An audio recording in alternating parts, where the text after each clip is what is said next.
Friends, welcome to my channel Sonia Hindi club.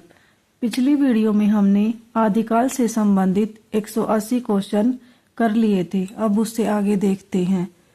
Question 181, पीछे लागा जाई था लोक वेद के साथ, आग थे सतगुरु मिलिया दीपक दिया हाथ।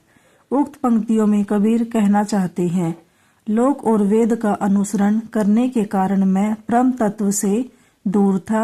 लोक और वेद की रूढ़िवादिता ने परम तत्व के अभिज्ञान का मार्ग प्रशस्त किया।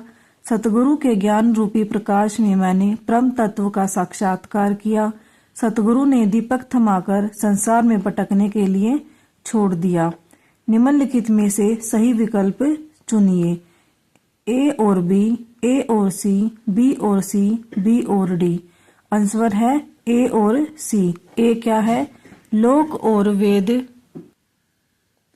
का अनुसरण करने के कारण मैं परम तत्व से दूर था। सी है, सतगुरु के ज्ञान रूपी प्रकाश में मैंने परम तत्व का साक्षात्कार किया।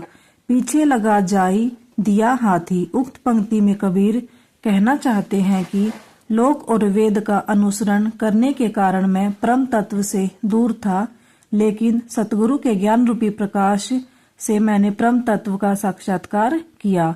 नेक्स्ट क्वेश्चन है, सहजयान के प्रवर्तक हैं सरहप्पा, शबरप्पा,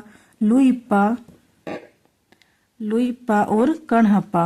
बौद्ध धर्म की सहजयान अथवा वज्रयान शाखा से संबंधित 84 सिद्धों में प्रथम सिद्ध कवि सरहप्पा, इनका समय क्या है? 8वीं सदी है, को सहजयान का प्रवर्तक कहा जाता है। सरोज वज्र या राहुल भद्र आदि नामों से प्रसिद्ध सरहप्पा को राहुल सांकृत्यायन ने हिंदी का प्रथम कवि माना है। सरहप्पा द्वारा रचित ग्रंथ दोहाकोश है। भाव और शिल्प की जो परंपरा संत साहित्य में जाकर नए रूप में उभरी, उसका बीज रूप सरहप्पा के काव्य में द्रष्टव्य है। शबरप्पा, इनकी पुस्तक है चर्यापद। लुइप्पा, कणहप्पा, डोम्बिप्पा तथा कुकुरिप्पा आदि काल के अन्य प्रसिद्ध सिद्ध कवि हैं। नेक्स्ट क्वेश्चन है, संदेश रासक के रचयिता हैं अमीर खुसरो, अब्दुल रहमान, लक्ष्मीधर, हेमचंद्र। अभ्रंश भाषा के समर्थ कवि अब्दुल रहमान ने संदेश रासक नामक हिंदी काव्य ग्रंथ की रचना की। संदेश रासक एक खंड काव्य है जिसमें विक्रमपुर की एक वियोगिनी की विरह कथा वर्णित है। खड़ी बोली के प्रथम कवि अमीर खुसरो, असली नाम अब्दुल हसन, ने खालिक बारी, गजल आदि की रचना की। क्वेश्चन आगे, विद्यापति की कौन सी रचना अभी तक संपादित होकर प्रकाशित नहीं हुई? कीर्ति लता, कीर्ति पताका, पदावली, इनमें से कोई नहीं। आंसर हो जाएगा कीर्ति पताका। विद्यापति की रचना कीर्ति पताका अभी तक संपादित होकर प्रकाशित नहीं हो सकी है। हिंदी साहित्य के आदिकाल के श्रृंगारी कवि तथा मैथिल कोकिल कवि शेखर व अभिनव जयदेव जैसे उपनामों से अभिहित किए जाने वाले विद्यापति ने कीर्ति लता, कीर्ति पताका एवं पदावली नामक काव्य ग्रंथों की रचना की।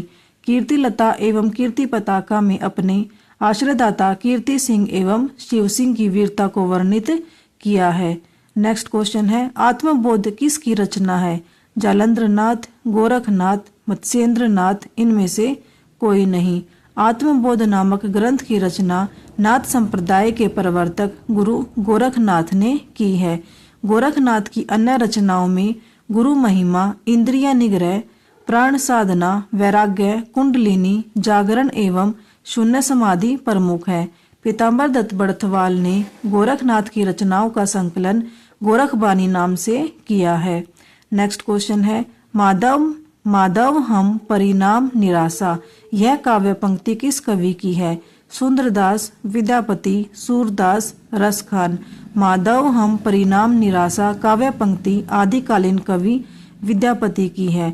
विद्यापति बिहार प्रांत के दरभंगा जिले के विपसी नामक गांव के निवासी थे। इनके गुरु का नाम पंडित हरि मिश्र था। इनके द्वारा रचित ग्रंथ है कीर्ति लता, कीर्ति पताका, जो कि अवहट में है, तथा पदावली, जो कि मैथिली में है। बच्चन सिंह ने इन्हें जातीय कवि कहा है। नेक्स्ट क्वेश्चन है, बोधगान और दोहा का संपादन किसने किया है? राहुल सांकृत्यायन, सूर्यकांत शास्त्री, प्रबोध चंद्र बागची, हरप्रसाद शास्त्री। आंसर हो जाएगा हरप्रसाद शास्त्री। यहाँ पर संपादक और उनने संपादित ग्रंथ दे रखे हैं, देख लेते हैं। हरप्रसाद शास्त्री बोधगान ओ दोहा, प्रबोध चंद्र बागची दोहा कोश, राहुल सांकृत्यायन हिंदी काव्यधारा। इनको याद करने की मेरे पास एक ट्रिक है जो मैं आपके साथ शेयर कर रही हूँ। हरप्रसाद शास्त्री का है बोधगान ओ दोहा। हर एक को प्रसाद प्राप्त होते ही क्या हो गए, वो बोध को प्राप्त हो गई। हर एक को जैसे ही प्रसाद मिला वो बोध को प्राप्त हो गई। आगे प्रबोध चंद्र बागची दोहा कोश। बाग में क्या गाए जाते हैं, दोहा गाए जाते हैं। क्या हो जाएगा फिर, प्रबोध चंद्र बागची दोहा कोश। राहुल सांकृत्यायन हिंदी काव्यधारा। राहुल की जो हिंदी है वो काव्यधारा में बह गई। राहुल की हिंदी काव्यधारा में बह गई। इससे आपको आसानी से याद ये हो जाएंगे। नेक्स्ट क्वेश्चन है, सिद्ध कवियों द्वारा प्रयुक्त भाषा को कहा जाता है। डिंगल, अपभ्रंश, अवहट, संध्या।